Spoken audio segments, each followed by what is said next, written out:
So question 27 reads, describe a triangle when rotated n degrees is carried onto itself by a positive rotation about its center. What is the value or values of n less than 360 degrees? Okay, so then we've got to find a triangle that when we rotate it around its center, it goes back onto itself. Well, let's say we really had no idea how to start thinking about this problem, and we just started by drawing some random triangle. And sometimes it's okay to do that. In other words, if you really aren't sure how you go about solving the problem, you could start by just drawing something and then kind of trying to figure out whether it works or whether it doesn't work. And if it doesn't work, maybe you could kind of figure out why it doesn't work. So here I go. I've just drawn some random triangle, and I'm going to go ahead and sort of guess its center point is around there. And well, I've got to draw another one, right? Because I've got to rotate a triangle on top of that one. So let me go ahead and copy it. And I've got one here, point there, point there. Let me connect the points. And we'll connect these. And we'll connect these. And we've got ourselves a triangle. And let's rotate one on top of the other. So I'll put a little piece of tape on the bottom one. Try to keep it still.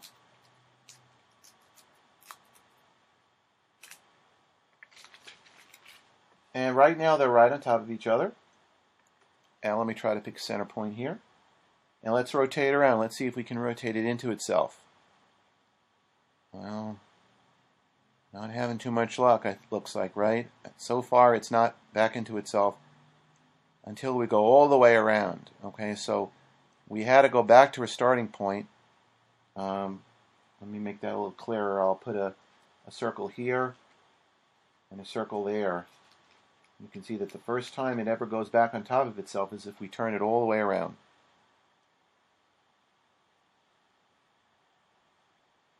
Okay, so it never goes back on top of itself. It has no rotational symmetry. So there is no angle less than 360. So then, what went wrong? What could we have done to change this so that we would have a triangle that would have an angle less than 360?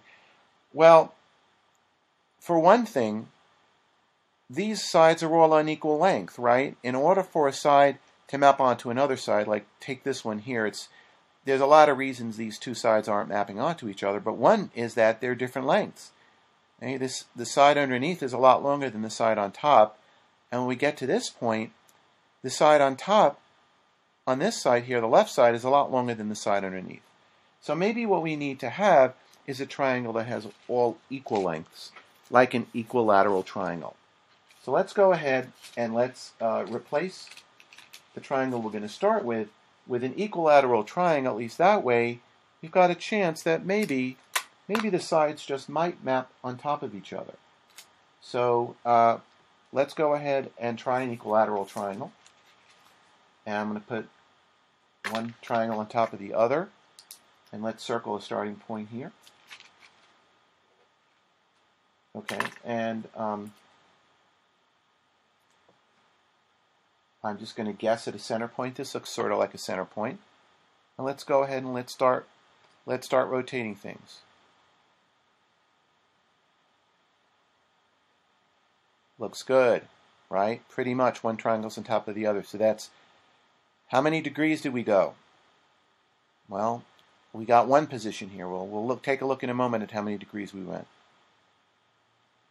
We've got another position where the two triangles map on top of each other, and this makes a third. Okay, so there's the order of rotational symmetry here is 3. And let's go ahead and discover exactly what the angle or angles are that we have to do in order to rotate the triangle on top of itself. And I'm going to start with this sort of a diagram again, a point with 3 lines, 3 rays rather, coming out of it, equidistant apart, so this angle is equal to this angle is equal to this one, and each one is 120 degrees. Okay, because 360 is the total, and we have 3 equal pieces, so 360 divided by 3 is 120. So let's go ahead and place, as usual, this triangle on top of this one, of this illustration like that. And now, again, I'll put the 120s out here so we'll know what we're rotating it around. And let's rotate the triangle around.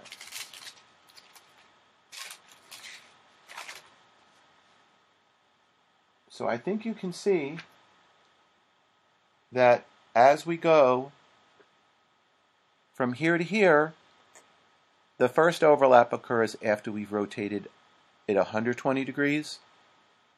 The second overlap occurs when we've rotated it another 120 degrees, which would be 240 degrees, and then we return back to our starting point at 360 degrees. So the 2-degree measures are 120 and 240 degrees. So the answer here is that the triangle would be an equilateral triangle,